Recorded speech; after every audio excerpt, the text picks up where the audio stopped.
Assalamu alaikum, dear aspirant subject. Here I have got today question number 3, 4, 5, 6. So this is V2 class. That means video 2 class online. So today I will talk about these four questions. Okay, I have on the four from question number 3 to question number 6. Two questions are already discussed in the previous video. You have watched all those. Now you see here. You might have watched that video, the previous one where I have discussed two questions only, and in this video I have got four questions from question number 3 to question number 6. तो मैं आज आपको इसके बारे में बता दूंगा कि इसमें इसको कैसे सॉल्व करना है। देखिए पहला क्वेश्चन जो यहाँ पर है, लेकिन दिस इज क्वेश्चन नंबर 3, लेकिन इस वीडियो में पहला क्वेश्चन जो है वो ये है, identify the correct passive voice. तो यहां पर आपको आइडेंटिफाई करना है इसका करेक्ट पैसिव वॉइस कौन है। मतलब कि आपका यहां पे एक्टिव वॉइस दिया हुआ है, लेकिन आपको इस एक्टिव वॉइस का पैसिव वॉइस आइडेंटिफाई करना है जो चार ऑप्शंस नीचे दिए हुए हैं उन्हीं में से।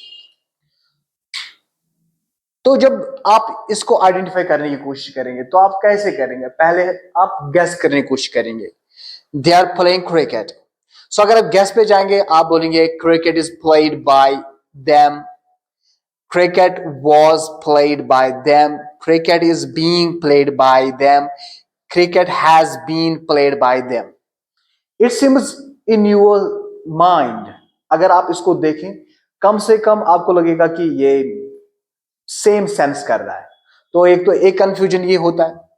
दूसरा कंफ्यूजन ये हो जाएगा कि जब आप बोलेंगे दे आर प्लेइंग क्रिकेट, आप जाएंगे देखो ये तो प्रेजेंट कंटिन्यूअस में है, तो लिहाजा यहां पर मैं इस तो आ गया, तो ये डाल के ये तो प्रेजेंट कंटिन्यूअस हो सकता है इसके लिए।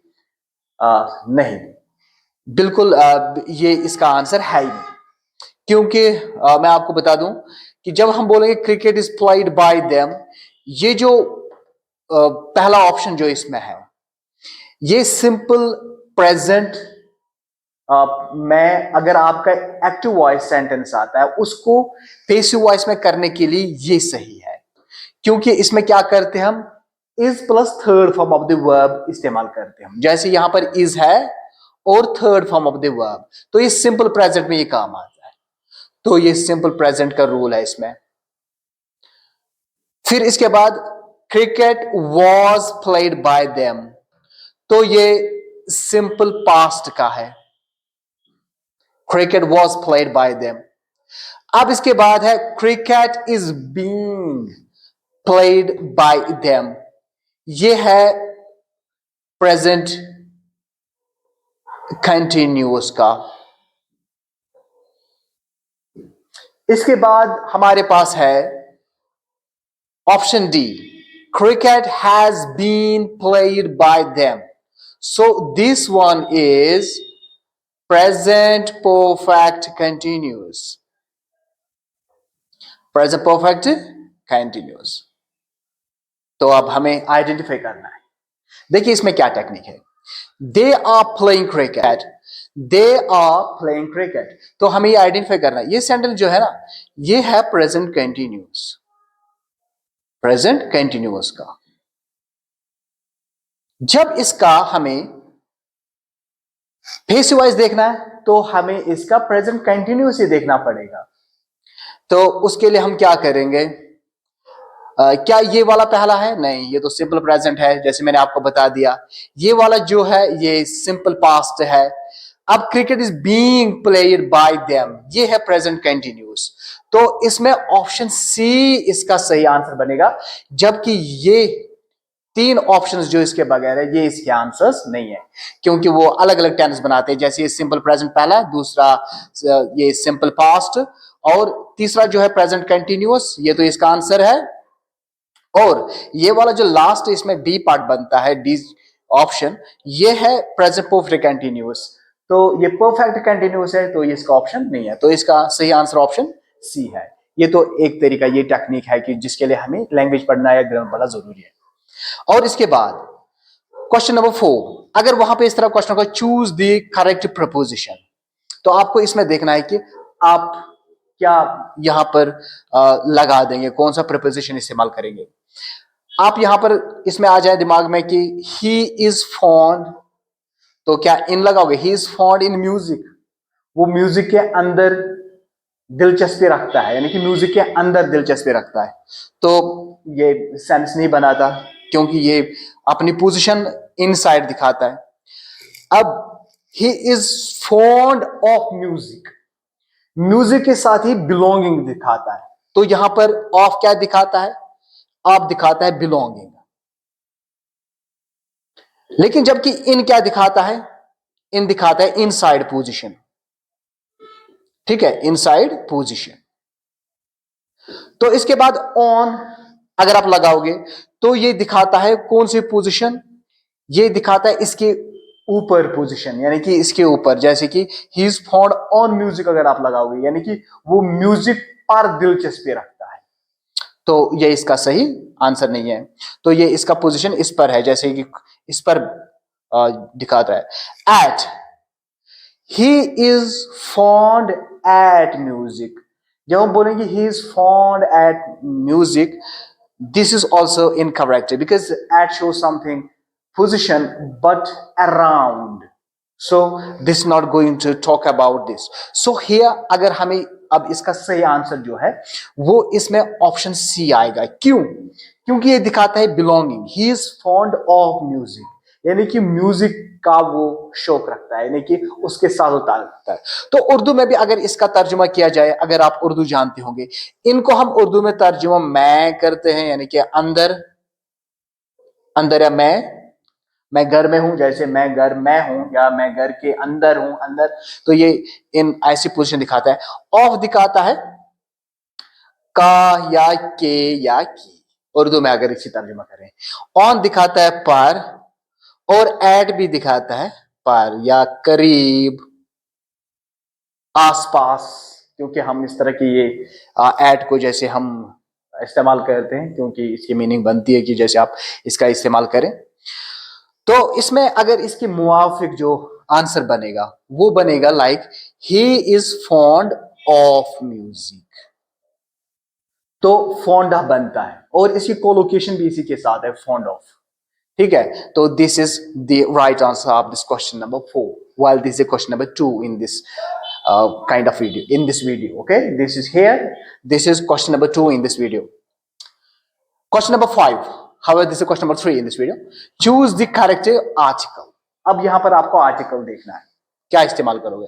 वेरा बहुत ही सिंपल क्वेश्चन इन्होंने दिया है, like he is dash honest man, honest man. देखो जब भी आपको ये इस तरह खासकर आर्टिकल की रिगार्डिंग आपकी प्रोनाउंसिएशन सही होनी चाहिए। जैसे अगर आप इसको एच को जब तक आप इसको साइलेंट नहीं करोगे तो आप सही आर्टिकल इसमें नहीं लगा पाओगे। कुछ लोग अभी भी इसको हॉनेस्ट पढ़ते हैं जबकि ये ऑनेस्ट है, क्योंकि एच इसमें साइलेंट है। अब क्या ओ की वजह से इसको यहां पे एन लगाना चाहिए? नहीं, ये रूल कभी याद नहीं रखना चाहिए कि किसी भी वर्ड को अगर पहला लेटर उसमें ए ई आई ओ यू में से पढ़ता है तो उसके साथ एन लगाना चाहिए। ये रूल सही नहीं है। रूल ये है कि अगर वो साउंड करता है, अगर वो वोवेल साउंड करेगा, जैसे आ ई उ या आ, इस तरह का साउंड अगर उसमें आता है पहले शुरू में तो उसमें एन लगता है, ये हमें देखना है।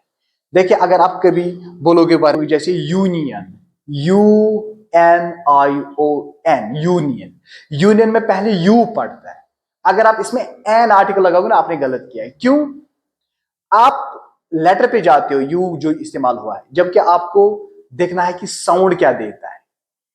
अगर आप यू के हिसाब से देखोगे तो आपको एन इस्तेमाल करना है, जबकि आपको देखना है कि ये कैसे साउंड करता है, इसकी प्रोनाउंसिएशन आप क्या करते हो, आप इसको कैसे आर्टिकुलेट करते हो। जब इसको बोलते हो you, so it is not like sound, so इस तरह से आप इसमें ये इस्तेमाल नहीं कर सकते हो वहां पे एन। तो ये तो याद रखना है आपको। तो क्या और एक पॉइंट आपको याद रखना है, तो पहले आपने डिस्क्वालीफाई किया एको, क्योंकि आपने इसको ऑनेस्ट पढ़ा, तो इसकी वजह से आपने एन लगा दिया, ए इसमें नहीं आया। क्या द आएगा? नहीं आएगा कि द, क्योंकि ये कोई स्पेसिफिक या कोई प्रॉपर नाउन नहीं है। फिर इसके बाद नो आर्टिकल ऑप्शन, क्या इसमें आप आर्टिकल नहीं इस्तेमाल करोगे? वो ऑप्शन नहीं है इसमें, क्योंकि इसमें आर्टिकल पड़ता है। इसमें कौन सा आर्टिकल पड़ता है? He is an honest man. तो इस तरह ये आपको सॉल्व करना है, बिल्कुल सिंपल था, ये आप जानते भी होंगे बहुत सारे। अब है हमारे पास question number 6। This is identify the tense. इसमें आपको आइडेंटिफाई टेंस करना है। तो यहां पर एक सेंटेंस दिया होगा, जैसे she had finished her work. तो आपको देखना है ये कौन से टेंस में पड़ता है, ये कौन सा टेंस है ये सेंटेंस। तो जब आप इस पर जाओगे तो आप क्या करेंगे, तो पहले आप इसको देखेंगे ये कौन सा टेंस पड़ता है। इसकी डिटेलिंग इस तरह हम इनडायरेक्टली कर लेंगे। पहले हम देखते हैं प्रेजेंट परफेक्ट किसको बोलते हैं। प्रेजेंट परफेक्ट जिसमें हैज या have plus third form of the verb like have finished, यहां पे है फिनिश्ड हम लगा देंगे। So this is she had finished her work. So present perfect is has have finished. So यहां पर शी के साथ आएगा हैज, तो यहां पर हैज फिनिश्ड आएगा। तो इसके बाद ये कौन सा, ये प्रेजेंट परफेक्ट है। पास्ट परफेक्ट में क्या आता है? पास्ट परफेक्ट में आता है हैड, तो यहां पे फिनिश्ड, हैड फिनिश्ड, याद रखना है। फ्यूचर परफेक्ट में क्या आएगा? जैसे शैल हैव या will have, shall have slash will have finished. And then we have simple past. It will be like, for example, she finished, Derek, she finished her work, she finished her work. So अब इसमें से identify करेंगे आप। देखिए इसमें क्या है, had finished इसमें आता है, तो पास्ट परफेक्ट में भी हम इसी तरह से हैड फिनिश्ड रूल है इसमें, had plus third form of the verb, had plus V3, तो इसमें ये आंसर बनेगा। तो इसका मतलब ये हुआ कि जो भी हमने इसमें से पढ़ा, तो हमने ये जो पार्ट पढ़ा यहाँ पे, तो इसमें हम ये देखते हैं कि पैसिव वॉइस भी कितना जरूरी है पढ़ने के लिए, और फिर उसके बाद हमें प्रीपोजिशन इसके बारे में कितना पता होना चाहिए, और इसके बाद आर्टिकल और टेंसेस के बारे में, इनको आइडेंटिफाई करने के बारे में, तभी हम इस तरह के क्वेश्चन पेपर सॉल्व कर सकते हैं। So this is why it becomes very necessary that each student has to go for all such videos and also study at home. You may go for self study even if you are not that much expert in studying your books by your own, that you can have this kind of an institute to help you to solve these kind of questions if you have in future for exams. So मैंने आपके लिए किया इधर यहाँ पे, तो ये online में भी कोशिश करूंगा कि जितना मुझसे हो सके पढ़ाऊंगा ताकि आपको इससे फायदा हो जाए। So this is enough for today. Until next topic.